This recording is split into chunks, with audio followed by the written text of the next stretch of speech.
আসসালামু আলাইকুম সমূহ অসমবাসী ৰাইজকে মোৰ সালাম। আজি আমাৰ লগত আছে অসমৰ সকলোৰে চিনাকি অভিনয় জগতত তেখেতৰ বিভিন্ন অভিনয় আপোনালোকে দেখিছে, কিন্তু আজিকালি এখেতক অভিনয় জগতত দেখা নাযায়। আমাৰ কিছুমান ইছলামিক অনুষ্ঠানত তেখেতে জিকিৰ পৰিৱেশন কৰে আৰু জিকিৰ সম্ৰাট বুলিয়ে ক'ব লাগিব।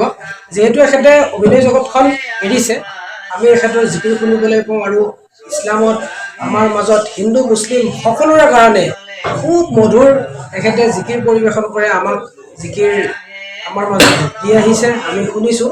এতিয়া বহু কিছু কাৰণৰ কাৰণে কিছুমান সৰু সমস্যাও তেখেতৰ হ'ব পাৰে বা শাৰীৰিক কিছুমান অসুবিধাৰ কাৰণেও এখেতে অভিনয় জগতখন এৰিছে।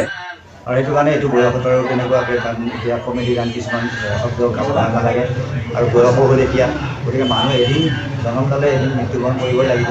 সেয়েহে মই এতিয়া বৰ্তমান আলিম ওলামাসকলৰ লগত লগ লাগি বৰ্তমান শিকিও আছোঁ আৰু কিছু নিজে পঢ়ি অধ্যয়ন কৰিছোঁ, কৰি এতিয়া বৰ্তমান ধৰ্মীয় লাইনত খুব ওতঃপ্ৰোতভাৱে আহিম বুলি ভাবিছোঁ।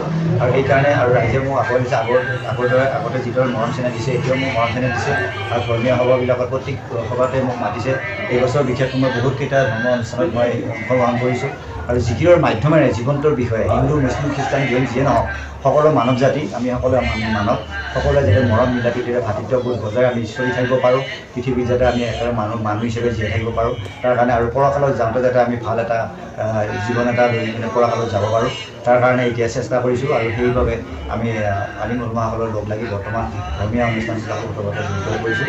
আশা ৰাখিছোঁ আপোনালোক সকলোৱে দোৱা প্ৰাৰ্থনা কৰিব যেন আল্লাহ পাকে যেন আকৌ যেনে আগুৱাই লৈ যায় আমাক আপোনালোকৰ মাজলৈ, আকৌ যাতে ধৰ্মীয় অনুষ্ঠানৰ জৰিয়তে যাতে মানুহক যাতে জ্ঞানৰ পোহৰ মিলাই দিব পাৰোঁ, তাৰ কাৰণে আপোনালোকে অনুৰোধ কৰিছোঁ। তাৰ কাৰণে আপোনালোকে আমাক কৰিছোঁ। এইখিনিতে মই আৰু এটা কথা কওঁ, মিনান কুদ্দুছৰ ফেচবুক পেজটো আপোনালোকে সকলোৱে ফ'ল' কৰিব, সকলোৱে ছাবস্ক্ৰাইব কৰিব আৰু যিমান পাৰে শ্বেয়াৰ কৰি দিব, কাৰণ এই উঠি অহা প্ৰজন্মৰ ল'ৰা আৰু আপোনালোকে যিমানে ছাবস্ক্ৰাইব কৰিব আৰু যিমানে শ্বেয়াৰ কৰি দিব সিমানে আপোনালোকে ভাল ধৰ্মীয় অনুষ্ঠানৰ কথাবিলাক আপোনালোকে শুনিবলৈ পাব আৰু জ্ঞান বৃদ্ধি হ'ব বুলি মই আশা ৰাখিছোঁ। গতিকে মৰম চেনেহ যাচিব বুলি আশা ৰাখিছোঁ।